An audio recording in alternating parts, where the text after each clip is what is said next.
Whenever a big new racing game comes out, one thing that inevitably happens is that somebody will bring up Need for Speed Most Wanted. No, not you. To be fair, people bring up all sorts of things whenever a new game comes out, mostly for the purposes of baiting and grifting.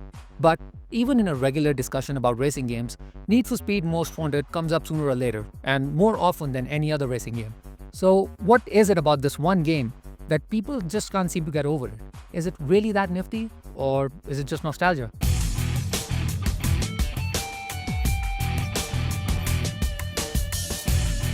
Now, Forza Horizon 6 just came out, and it's a pretty chill game. Like, most of the time I'm playing it, I'm driving around leisurely, smashing XP boards and mascots, and in between I'll do a race or two. I have a friend who used to play Forza Horizon 5 with his steering wheel and everything, while talking to his girlfriend just chilling. I mean, don't get me wrong, the races can get pretty intense, but the overall vibe of the game is pretty relaxing. He said about the game where you literally compete against a giant mech. By comparison, NFS Most Wanted has absolutely zero chill, like none at all. From the moment the first cutscene starts, it's very clear that this is a game about speed. There's no rules on the streets, everybody hates you, and every opponent that you have is a dick.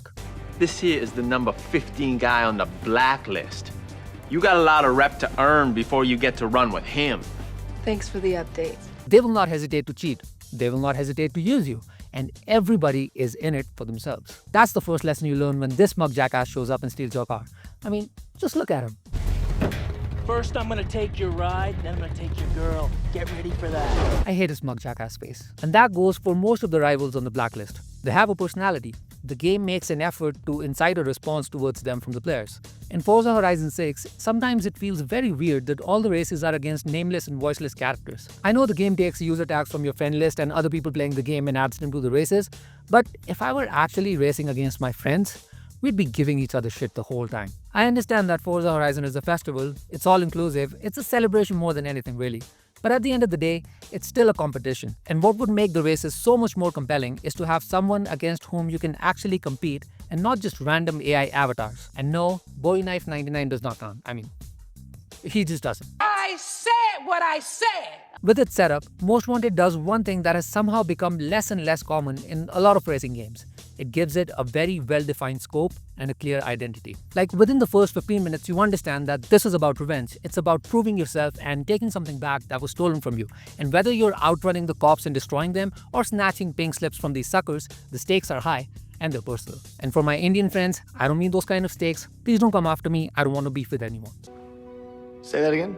Anyway, from that point onwards, every single element of the game goes towards making that identity cohesive and setting the tone throughout the adventure. Even the piss filter, it just makes the game gritty and grungy, which I think is the perfect canvas for this kind of an experience. Then you have the camera effects, like the trailing effect on the taillights when you hit the NOS, the motion blur and lens distortion. Every single aspect of NFS Most Wanted screams at you to go faster.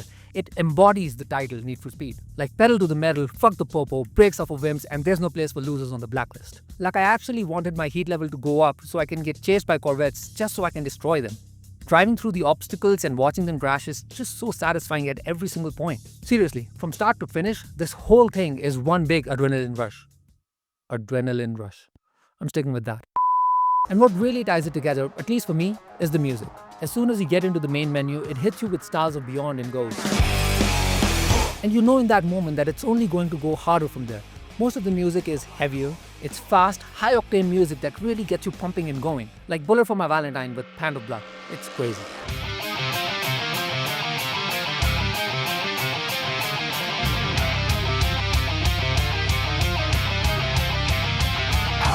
Then you have Avenged Sevenfold with Blinded in Chains, and that's cool as fuck.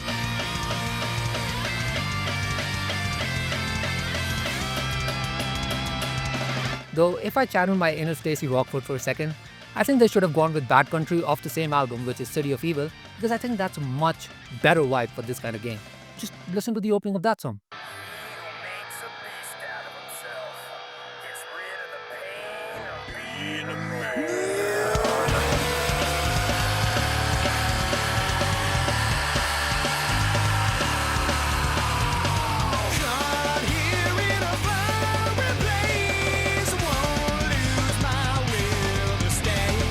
Man, I'm gonna get so many claims on this video. But, you know, as my imaginary ex-girlfriend Hayley Williams once said,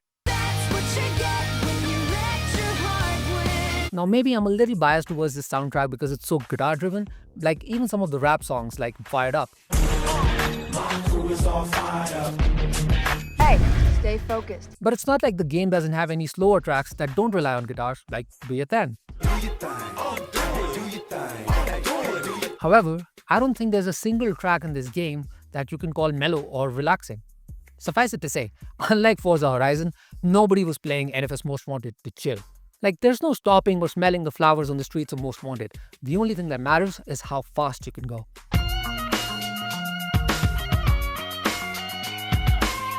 I would be remiss if I didn't admit that there is a considerable degree of nostalgia around NFS Most Wanted.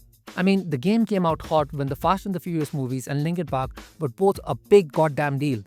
At least around me. And the game combined fast cars, street racing, and rock and rap music, so it's really no surprise how it became such an iconic racing game. Like, this was the game that got kids around me interested in cars. Even today, some of those kids will tell you how much they would like to own a BMW M3 GTR. Even if those kids are cursed with living in India and they will never be able to drive it, even if they could own it, because the streets here suck balls from ass. But I digress. I don't know what I expected. The first time I played NFS Most Wanted was maybe when I was 11 or 12, and it kind of defined my taste in music for the next few years. I mean, if I hadn't heard Hand of Blood in this game, I might have never discovered the gem that was.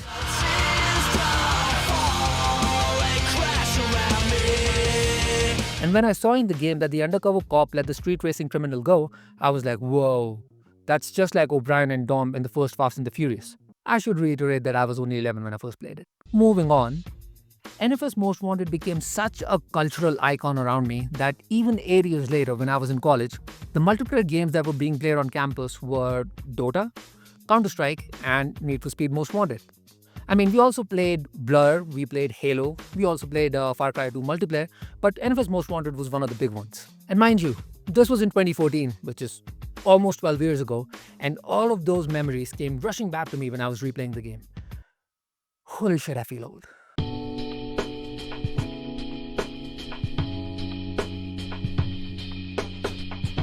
In order to make this video, I played through the story of NFS Most Wanted.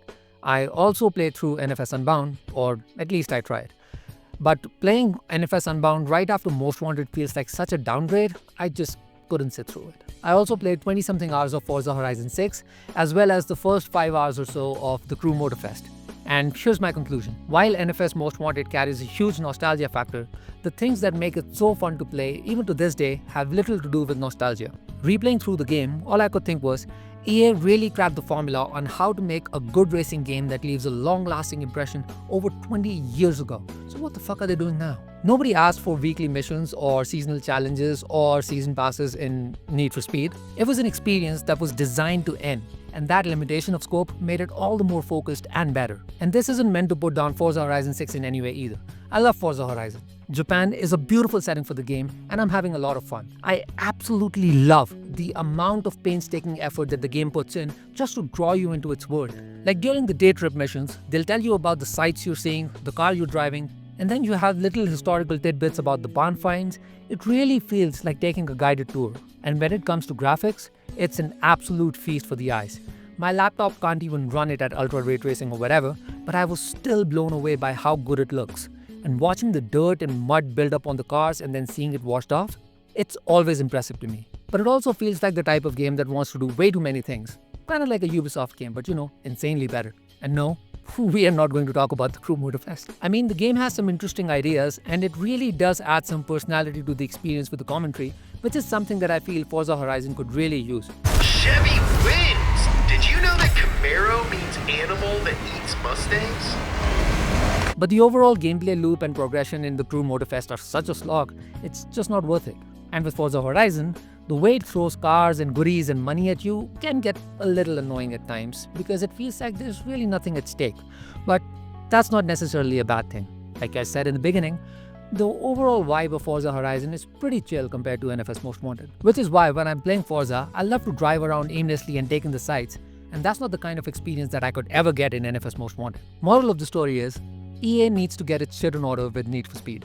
And you need to try NFS Most Wanted because once you do, you're going to realize that there is pretty good reason why people can't get over it even 20 years later. I mean, it's nostalgic for sure. It's almost like a time capsule. It's such a product of its time. But even to this day, it holds up really well. It's incredibly fun to play, and it's pretty damn nifty. Adrenaline, adrenaline, adrenaline rush.